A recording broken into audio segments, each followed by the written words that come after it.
La plupart des gens abandonnent juste avant la percée. La réussite ne suit pas une progression linéaire. Elle fonctionne par paliers. Regarde un bloc de pierre qu'un sculpteur frappe. Pendant des jours, il semble ne pas bouger. Mais après des centaines de coups, une fissure apparaît, puis tout se transforme. C'est la même chose dans l'entraînement, l'apprentissage, les affaires, les relations. La percée vient après des efforts répétés, mais la plupart abandonnent avant d'y arriver.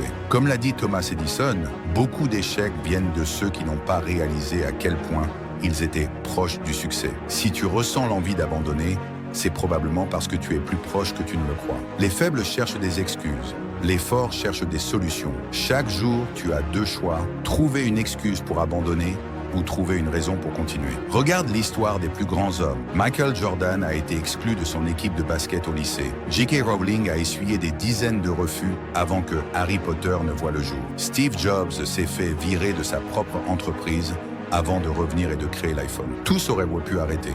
Mais ils ont tenu bon. Comme le disait Winston Churchill, le succès, c'est d'aller d'échec en échec sans jamais perdre son enthousiasme. Si eux ont continué malgré tout, qu'est-ce qui t'empêche d'en faire autant? La persévérance n'est pas une question de motivation, mais d'habitude. Beaucoup pensent que pour persévérer, il faut être motivé. Erreur fatale. La motivation est instable, éphémère, imprévisible. Un jour, elle est là. Le lendemain, elle disparaît. Ceux qui comptent sur elle échouent. Les vrais gagnants ne se demandent pas s'ils ont envie d'avancer. Ils avancent. Comme l'a dit Jocko Willink, ancien Navy SEAL, la motivation est une émotion. La discipline est un mode de vie. Si tu veux être inarrêtable, tu dois transformer l'effort en une habitude quotidienne. Comment entraîner ta persévérance dès aujourd'hui? La persévérance n'est pas un don, c'est un muscle que tu dois entraîner. Si tu veux devenir plus fort mentalement, force-toi à aller plus loin que ce que ton esprit veut t'imposer. Premier, quand tu veux arrêter un entraînement, fais 5 minutes de plus. 2. Quand tu veux abandonner un projet, donne-toi encore une semaine. Troisième, quand ton esprit te dit « ça ne sert à rien »,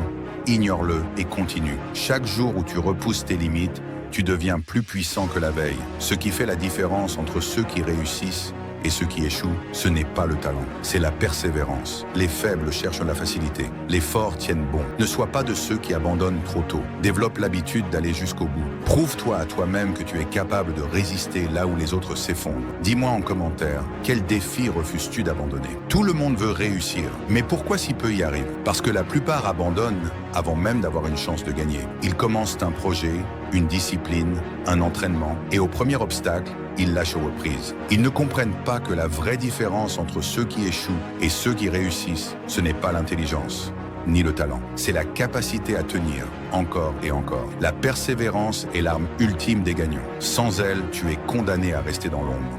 La douleur du travail est temporaire, la douleur du regret est éternelle. Ceux qui abandonnent passent leur vie à se demander « et si j'avais continué ?» La souffrance d'un entraînement intense, d'une période difficile, d'un apprentissage laborieux, finit toujours par s'atténuer. Mais le regret de ne jamais être allé au bout, il reste à vie. Comme l'a dit Muhammad Ali, je détestais chaque minute d'entraînement, mais je me disais, souffre maintenant et vis le reste de ta vie comme un champion. Combien de fois as-tu commencé quelque chose sans jamais aller jusqu'au bout? Ce que tu ressens aujourd'hui est la somme de tes renoncements passés.